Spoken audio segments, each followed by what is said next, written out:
as I'm looking around, I have to say, I think everybody in this room will certainly appreciate it. I think the last time we were in here for a press conference was to announce lots of closures and the emergency order right at the start of the pandemic. So it's good to be back in the room. It's great to see everybody. We're here today for an important public safety announcement. And you've often heard me say that public safety is at the foundation of everything we do. The city's made tremendous progress over the last several years in developing its downtown, modernizing the port, turning around its school system, and just enhancing the quality of life from the very north end to the very south end of the city. None of these things are possible if people feel unsafe. Businesses don't invest, people don't let their kids out into the park or out in the street to go play, and folks don't enjoy where they live if they don't think they're safe. And fortunately, our progress has been made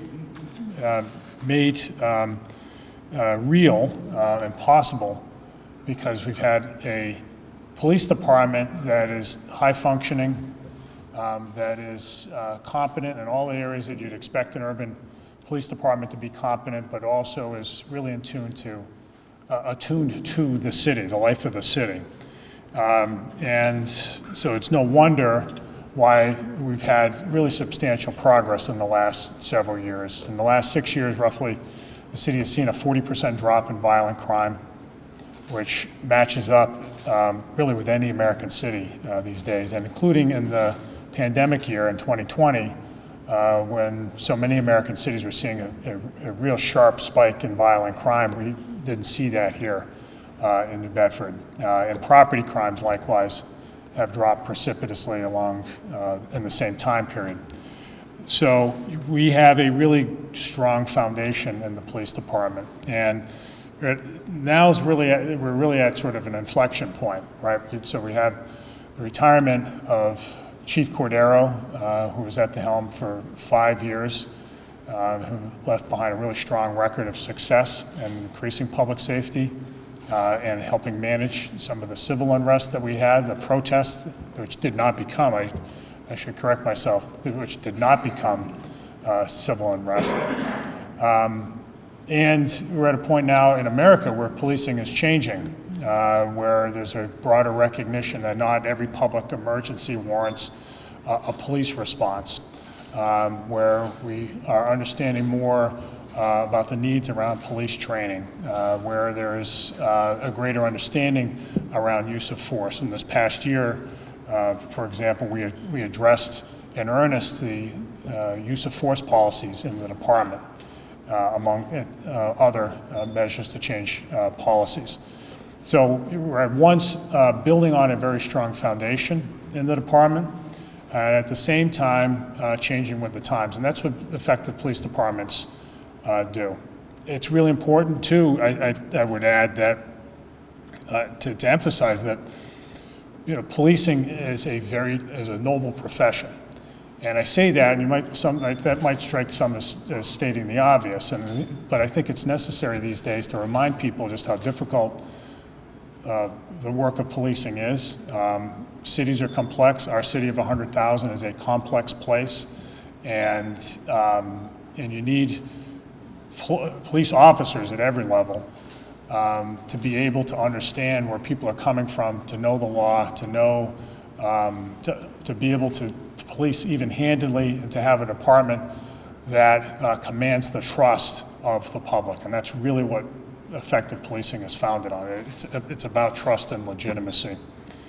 And so the work of building on that foundation I just mentioned and keeping up with the times and improving the department, going from great to even greater, is something that we're here to talk about today. And this is, to my this is an auspicious occasion because I've known this individual for a long time, and I am fully confident that he is up to this job. But I'm here today to announce that the leadership of the department and going forward will be under Chief Paul Oliveira, who has served in every relevant role in the department. He's been an officer for over 30 years now, and he's having grown up in the North End.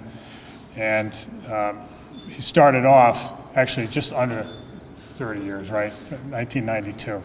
But Paul grew up in the city. Paul got onto the force in 1992. He was promoted to sergeant in 2000 and served in both uniform patrol, the detective division, and narcotics.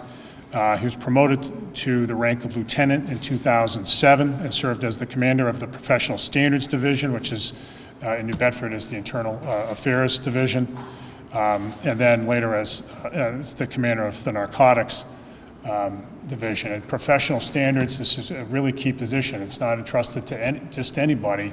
He was very effective in ensuring the even-handedness of discipline in the department and really set a strong standard there. In 2012, Paul was promoted to the rank of captain and went back to professional standards before his appointment as deputy chief in 2016.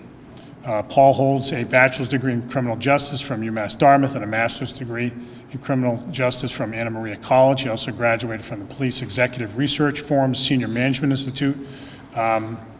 He's got broad experience. I can speak to this firsthand because I've worked with him closely over the last several years in his capacity as deputy chief as well as captain before that. And going even further back, when I was an assistant United States attorney in Boston, Paul and I worked on cases together. And Paul brought a couple of really interesting, one was a drug case, one was another investigation that we worked on for a long time. And I can tell you, having worked with folks in law enforcement agencies at every level of government in many places, I can tell you that Paul was just a singularly superior investigator. Really, the thing that stands out about Paul is his judgment. He just has a really good sense, and it's a hard thing to train somebody up on. It's a hard thing to teach. He just has a knack for. It's based in empathy as well as good common sense, as well as his knowledge of the law and the knowledge of systems in the organization to make good decisions. And that's why I have a really high degree of confidence in his ability to lead our department through times of change, which is what we're in right now. So I am confident that he will serve with distinction, and I'm grateful for his dedicated service to our city. And without any further ado, I announce to you the next chief of the New Bedford Police Department, Paul Oliveira. Paul.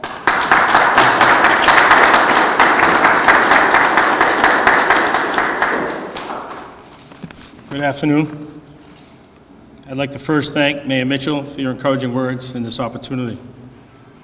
I would also like to thank the members of the City Council and all those here today. It's a tremendous honor and privilege for me to accept the role of police chief for this department that I am so proud of. I'd also like to thank my family, who has continuously supported me throughout my career. Had it not been for their support, I would not be where I am today. And of course, I thank all the employees of the department, including the retirees who have dedicated so much of their lives to this community, and especially to those who have mentored me through my 28 years. Policing has changed dramatically throughout the careers of those of us standing here. I believe that those experiences, good and bad, will now fuel us forward through the next chapter of police reform. I have every intention of ensuring this department keeps pace with the profession. We will continue our efforts to modernize, grow, and improve in line with the city's mission for all departments. I want to publicly thank former Chief Joe Cordero for building a strong foundation of community policing and creating a network of community partners. It is upon that foundation that the New Bedford Police Department will now continue its commitment to leading with compassion and integrity. We will take the next steps to continue changing with the times and working together to keep the residents of the city of New Bedford safe. It takes more courage than ever to wear this badge, and I want to ensure all that I believe in and support the men and women of the department. Their dedication and commitment, along with our professional staff, is second to none. Leading this organization alongside them will be an honor and a privilege for me. I ask that you care for them as they care for our community. I assure you that we will work as a team, all dedicated to making this community better and safer for all. Again, I thank you for this opportunity and look forward to working with all of you. Thank you. Good job. Good job.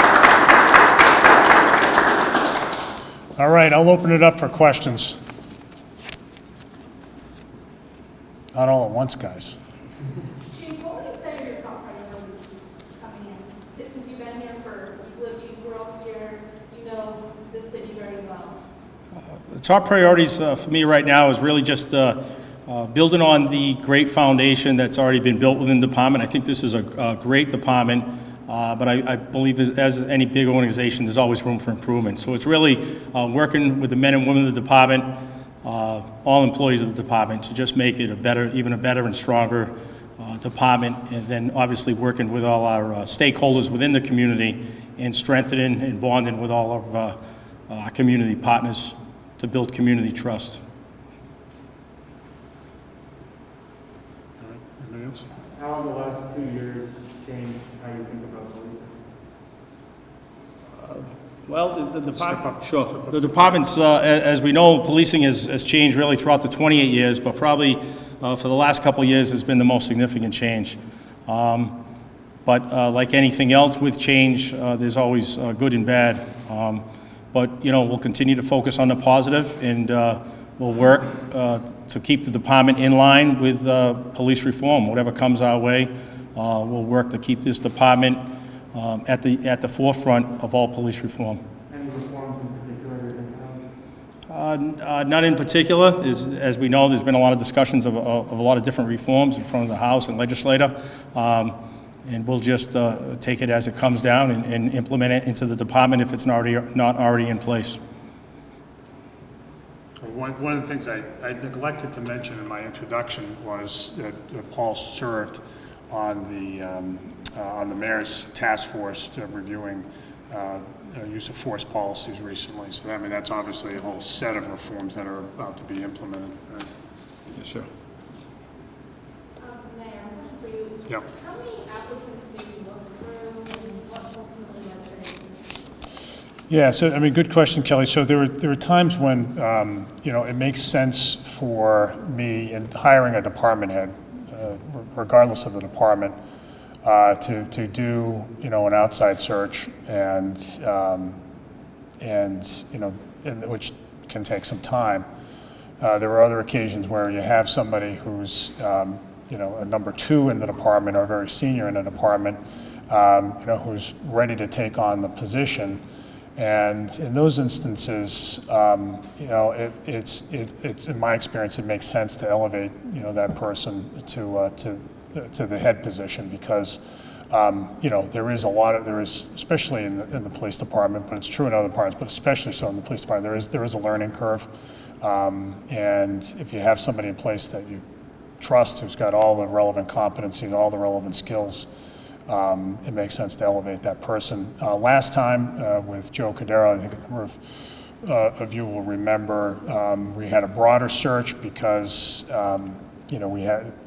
we were hiring up a chief, we were filling the chief's position in the wake of the death of former Chief Dave Preventure, and the deputy at the time wasn't interested in the position, although I think he would have been a good chief, certainly competent.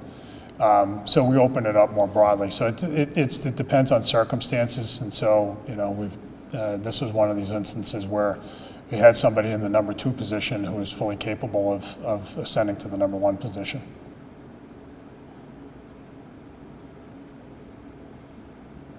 Anybody? Good to see you in person, Ben. Yeah.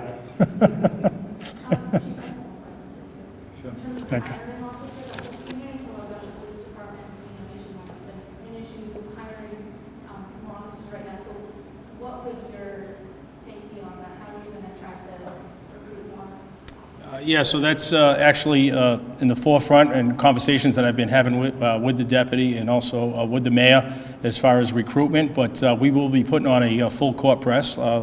Our department, like others, we are in need of police officers. We are governed by civil service and how many people take the test, so we are fortunate. There is a list of potential candidates out there, but it's something we always strive for is more candidates and more diversity. And we'll definitely continue that and we'll open up all doors, all possible doors to continue, recruitment. Yeah, I got one more. I know you guys touched on this earlier, but could you run through like what the different positions you've had in the police department are, starting from your beginning in the department? Sure. So obviously, when I began the job, I began as a patrolman, and then I worked as a detective in the narcotics division, the drug unit. And then I was promoted to the rank of sergeant. As sergeant, I served in the detective division and also the narcotics division. And then made the rank of lieutenant. As a lieutenant, I worked, I was the commanding officer of the internal affairs division. And I was also the commanding officer as lieutenant as the narcotics division before being promoted to the rank of captain. And as captain, I was the commanding officer of the internal affairs unit, otherwise known as professional standards. And then in 2016, I was appointed to deputy. What's your stance on whether and how officers should use body cams potentially? Well, it's not really so much when and how. I'm in full support of body cameras, and I think most of the men and women now of 21st century policing are in favor of them. As you know, it's more of a financial burden, and it's really about the the cost of the storage and things such as that. So it's not such an easy tool that I can equip every police officer tomorrow with a body camera, but I'm definitely in favor of them. Yes, sir.